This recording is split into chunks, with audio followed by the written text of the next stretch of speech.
আসসালামু আলাইকুম রহমতুল্লাহ। আজকে শুক্রবার, সকালের বন্ধের দিন। আমরা সকলেই বাসায় আছি। স্যারেরও আজকে কোনো ক্লাস নেই। তো সে বাসায় থাকতে থাকতে বোরিং হয়ে যাচ্ছে। জুমার নামাজ পড়ে আসছি, পর থেকে পিছে লাগছে, শুইতেও দেয় না, খাইতেও দেয় না, বসতেও দেয় না। শুক্রবার সে একটু বাহিরে যাবে। আমি বলতেছি না, শুক্রবার আমি একটু বাসায় থাকবো, আমার ভালো লাগতেছে না। না, সে বাহিরে যাবে। এখন হুট করে তার মাথায় আইডিয়া আসলো যে বাবা, যদি লটারি আসে, লটারি দেই যদি বাহিরে, তখন আমারও একটু কিউরিসিটি জাগলো। তো ভাবলাম ঠিক আছে, তুমি লটারি করো। তো দুইটা কাগজের মধ্যে, একটার মধ্যে ঘরে, একটার মধ্যে বাহিরে লিখছে। লেখার পরে এগুলোকে দেখেন এইভাবে মোড়ায় আনছে। এখন আমরা ড্র করব। ড্র করার পরে যদি ঘরে ওঠে তাহলে ঘরেই থাকবো, আমি উইন, বাইরে যেতে হবে না। আর যদি বাহিরে ওঠে তাহলে সারা উইন, এদেরকে নিয়ে একটু বাইরে যেতে হবে। ঠিক আছে, আপনারা সকলে আমাদের সঙ্গে থাকুন, দেখতে থাকুন কি হয়। হ্যাঁ, 1 2 3। সারা নাও নাও নাও। কোনটা কলো এটা? ঠিক আছে, বলো। দেখি দেখি দেখি দেখি, আমার কাছে দাও, দাও আমার কাছে দাও। এই যে দেখে, এই যে দেখেন। কিভাবে বাইরে উঠে গেল, কেমনে কি? আসলে এর মধ্যে কি কোনো কারচুপি আছে কিনা আমি বুঝতে পারতেছি না। আমাকে কি বোকা বানানো হইলো কিনা। হ্যাঁ, তারপরে দেখি তো আমরা এটার মধ্যে কি আছে।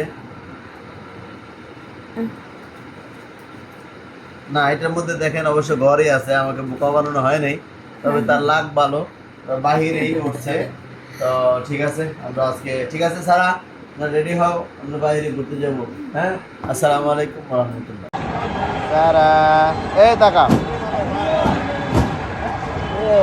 বিতু মাইয়া নাই তো।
গোল, হ্যাঁ